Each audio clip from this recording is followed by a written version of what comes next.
We live in a community that more and more we see that parents have or are struggling to set clear boundaries with their kids. And it's especially a problem because imagine a community without clear boundaries and manners.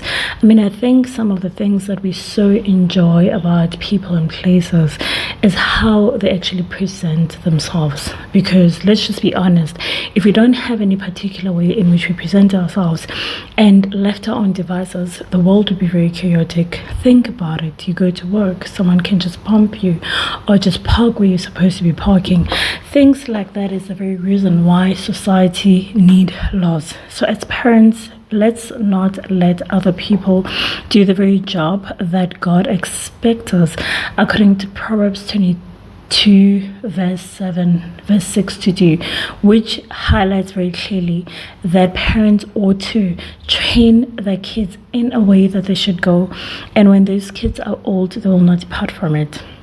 Unfortunately, in communities, more and more, we see this rebelliousness among kids and almost like an attitude from parents like they don't know what to do. So stick around with this video, and I'm just going to give you 2 things that leads probably to a lack of manners in kids and possible solutions. I'm not in any way saying that these particular problems can definitely be sorted out with those 2 solutions that I'm going to highlight, but I'm just saying that if you try these, it's something that have worked for me and hopefully it can work for you. So if you enjoy this kind of content, my heart is with families because God's heart is with healthy families. When we have healthy families, we will tend to have healthy communities, which leads to better nations. So you can imagine how important that is. So the number 1 issue that contributes possibly to a lack of manners in kids is a lack of demonstration.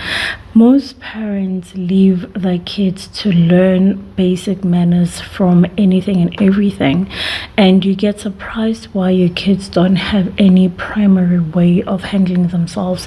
I'll give you a very simple example. You are talking to someone and your child just chips in and starts to talk to you about something completely different.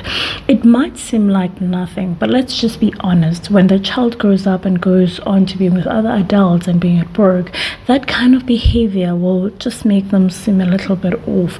This is a child being taught, and I'm specifically using this word teach because many parents seem to think that the things that they now know and somehow, some way do, it's automatic. Listen, the truth of the matter is there's nothing automatic in this life. You have to be intentional with the things that you teach your kids. You have to have a vision as a parent and how you want your child to be. A lack of that intentionality opens your kids to other things that are available to teach them, such as social media, their peers, and let's just say adults who are just simply being intentional when they have some time with their kids. So you might as well be raising a child, but unfortunately be letting the child to be influenced in other ways. We don't usually blame parents. We actually want to say, oh, these kids are doing this and that. Well, in fact, we have to look closely at the parents' intentionality in teaching their kids basic manners. So yes, it is a problem not to be intentional about how you're going to do this. So a lack of demonstration, it's a challenge, and the number 1 way in which you can deal with that is to show them, to actually model them. For example, me and my husband, when we want to speak to each other and my husband is in the middle of talking to someone, let's just say we are in a social setting, I would go and say, excuse me, honey, do you have a moment? Or I would say, excuse me, I just wanted to let you. I don't just start interrupting the conversation, and he does the same thing too. So we modeled at home. When my kids are talking to my husband, I don't just come and say something. I'm gonna say, oh, excuse me, you'll finish speaking to daddy, love, this is going on, or whatever the case is. It's just simply, it might seem like nothing, but let me tell you something. It's not the big things in relationships and conversations that build communities. It's those small little things, and you put a lot more, enough of them, and you have a well-rounded human being who's able to handle themselves in any social setting, really. Imagine you, the parent at home, constantly criticizing people and speaking really bad about others. What are you indirectly teaching your kids? Most of the things that we now know as adults, some of them we haven't been taught directly, we've been demonstrated to. That is why it's so easier for us to do it, because we've seen it time and again, and it became a part of us. So it's extremely important to be mindful about the things that you say and things that you do. And if you parent unfortunately haven't unlearned some of the things that are not necessarily benefiting you in a way that you know and are aware of, I would suggest that before you pass it on to your kids, if it's not too late, for you to actually do an introspection and ask yourself, do we want a community full of some of the behaviors that you don't even like yourself? If you don't like it on yourself, probably you're not going to like it in your kids. And I believe that is some of the conflicts that is actually in communities, or let me just say families. You'd find that a parent begin to see behaviors in their kids that they don't like, and they don't get it that perhaps that's exactly how they are. They just don't like it because sometimes you don't see yourself until someone else demonstrates something. So make sure that you become that which you want your child to be, not the opposite. And then you get to say, don't do what I do, do what I say. It doesn't really exist. They look at you and they will model your life. One thing that I think is extremely important is the way in which parents actually interact with your kids. Some of the kids that are misbehaving, the truth of the matter is they're looking for attention because they don't have positive attention from their own parents. Their own parents don't have time for them. They're constantly busy, and when they're with them, they're either trying to instruct them or they're just kind of like passing time, whatever the case is. So a lack of interaction with your kids will leave them to actually think that they don't matter. You spending time with them and being intentional about it so that you can get to apply yourself to them and give them something that you can't buy with money, which is your presence.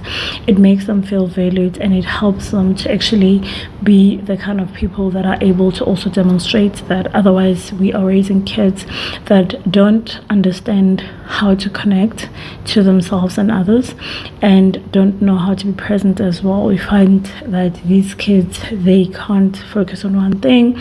They get bored in friendships and relationships and so forth. So it's very important that parents have intentional interaction times with their kids, where they just get to really find out what's happening with the child, not just once a week, but it has to be, even if it's like 15-20 minutes, whatever it is. I mean, of course, if you can do it for a longer time, absolutely do that. It's even better. But I'm talking about if you feel that you're really busy, at least make some sort of time, if it's either in the morning or at the end of the day, where you just spend intentional time with your kids and you tell them about your day, age appropriate, and you ask them about their day, and you offer possible solutions, or you just listen and you sympathize and you let them know that you see them and you hear them. And I think and believe that when people know that they're seen and they're heard, which is a fundamental human need, then the behavior gets to be in accordance to the wholeness. Otherwise, we get to have this abrupt lack of mannerisms and boundaries, really, because they're just sort of like crying out for help. So parents, I know you can do it.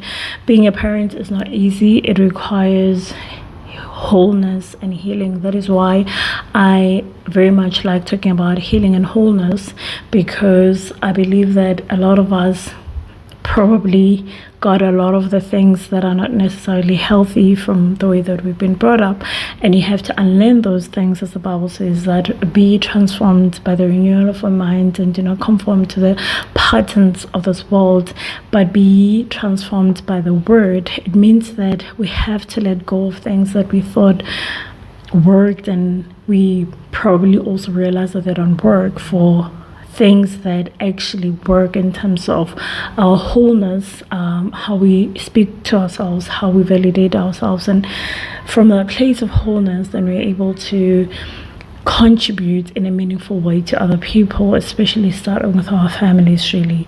So Make sure, if you haven't already, subscribe to my video and share this content with as many people as you know could benefit from it. I would greatly appreciate it. It's the best and free way to show support to this channel. I know we can raise healthy whole kids, and I know you can do it.